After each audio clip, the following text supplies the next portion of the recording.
Hey guys, this is Tim from Brian Starr's Interviews, and we are here with Ben from Asking Alexandria. How you doing today, man? I'm good. It's weird to say this is Tim from Brian Starr's Interviews. It's extremely weird. It's new for me too. It's nice for there to finally be some facial hair in these videos, so should be good. This is your guys' first U.S. show here today in Mesa, Arizona, with your new vocalist, Dennis. So, how have the shows been going so far overseas? What have the fan reactions been like? How have the performances been? All that stuff. Honestly, my mind's been blown. Like, first show, I was really nervous before we went on. I was like, oh my god, this is like the scariest thing in the world. I'm going on stage with someone new. It's the first time. I don't know how anyone's going to react. Like, are people going to like it? Are they going to accept him? And I was like, are you nervous? He was like, no. I was like, what do you mean, no? How can you not be nervous, man? He's like, because it's going to be amazing. And I was like, all right, dude, we'll see. And it was fucking amazing, man. Like, the whole tour, it was just insane. Just the response from the crowd, the support that we've been given, it really is mind-blowing, man. Like, I remember at Rock am Ring, we went on at 2 a.m. We were the last band to close out the festival, and I was like, well, there's no one going to be sticking around till 2 a.m. Like, what the hell's going on? And I walked out on stage, and there's an arena 3 tiers full of fucking people. There's like 20,000 people there, and I was just like, oh my god, this is insane. So it's a little bit overwhelming, but can't complain. How do you think that those crowds are going to differ from Warped Tour? I mean, in America too, it's a totally different kind of scene, I guess. Very different accents. Very different. I don't know. I feel like the Warped Tour scene, the Warped Tour crowd's a lot younger. The demographics just younger. So I feel like I think it's going to be insane. I think everyone's going to have a lot of energy. It's going to be a lot of fun. We're kind of coming back to our roots. We haven't done Warped Tour since 2011. So it's nice to sort of show our faces here again and just have a good time, and I'm really, really, really excited to be here. I mean, it's good that you bring that up because that's an interesting point. You guys have changed a lot since 2011, like not only grown, but you also have kind of a different sound and whatnot. So, I mean, how do you think the differences will be from 2011 Warped Tour crowd to now? I mean, well, I'm a little bit fatter because I'm older, so I'm definitely going to be more winded on stage. Like, oh, this fucking sucks. But I think it's going to be. I remember 2011 being insane, and I think this is going to top it. I just think there's so much buzz and so much hype around us right now. People are interested to come and check us out with Dennis. Like I said, it's our first time here since 2011, so I think people have been waiting for us to sort of come back. So I've got really high hopes. All right, so take us back to the first show you guys had. It was in Czech Republic, correct? Yeah, it was. Okay, so. What was it like? What were the thoughts going around in your head, as you're about to go on? Were you more excited, more nervous? Like, how are you? And then how was it while you were going on stage, noticing that there was someone different there? Not that you were unaware, but I mean, how was that, kind of reacting to that? There were like a million emotions running through my body, especially before stage. Like I said before, I didn't know how people were going to react. I didn't know if people were even going to like us without Dэнni and all that shit. And I've been friends with bands who've lost their front man. It's a big deal. And I've seen them walk out on stage and just be booed, and the reception hasn't been good at all. And it was just that just kept running through my mind. I was like, this is our first show. This could be the end of Asking Alexandria, or it could be the start of a whole new life, obviously, which is what I was hoping for.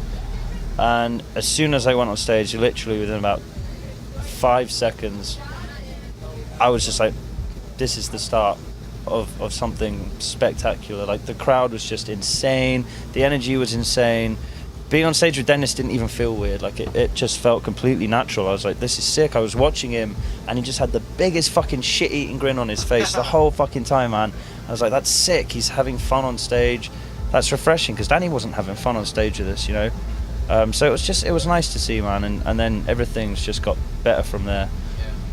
So take us through the process. When you guys lost Dэнni and to how you went about scouting for a new vocalist. What kind of things went in your head? How many different people did you have in mind other than Dennis, or how did that all take place? Honestly, Dennis was the first and last person that we auditioned. We were like, he's the kid. Like, we'd obviously known him through Down and Dirty. We knew his voice was great. He's a fantastic singer. He's an incredible singer. He's an amazing screamer. He looks the part. He has energy. He's young. He's hungry for it.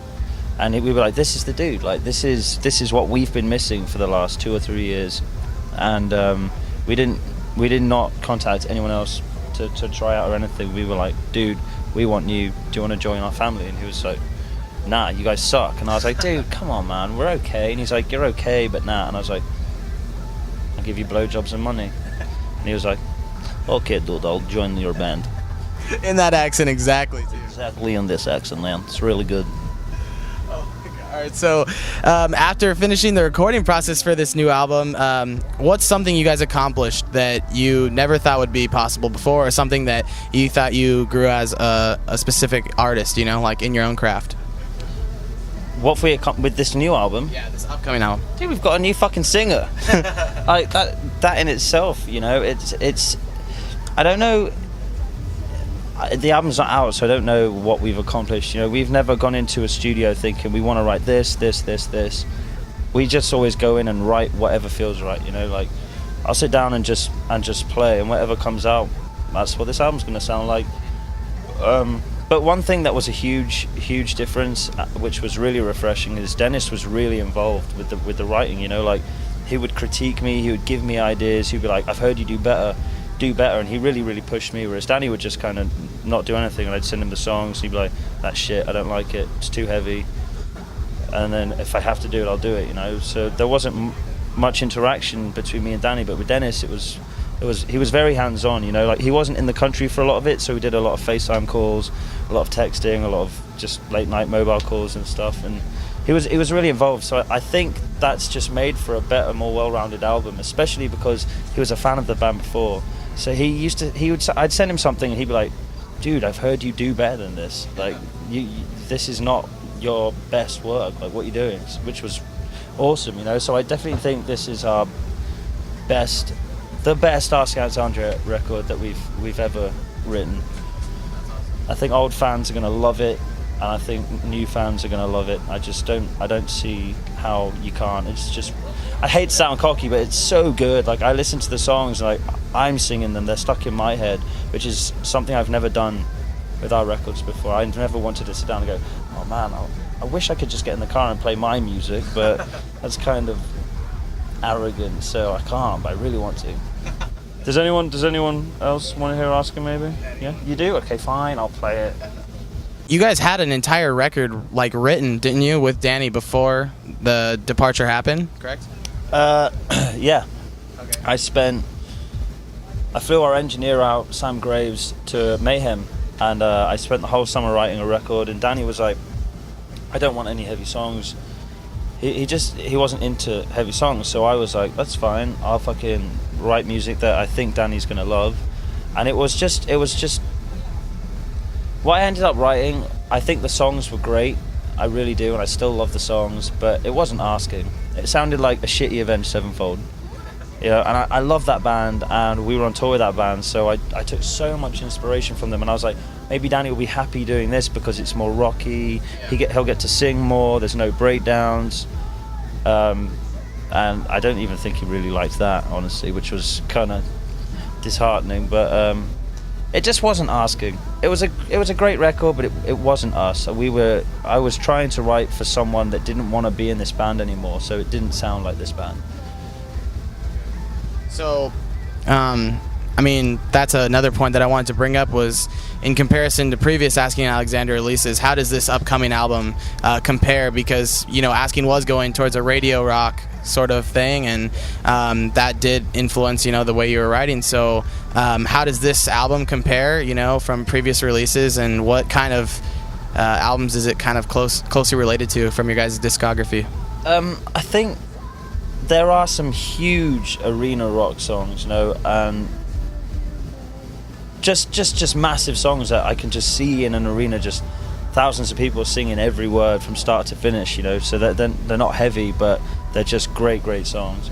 But for the most part, the record's actually a lot more similar to like Reckless and Relentless.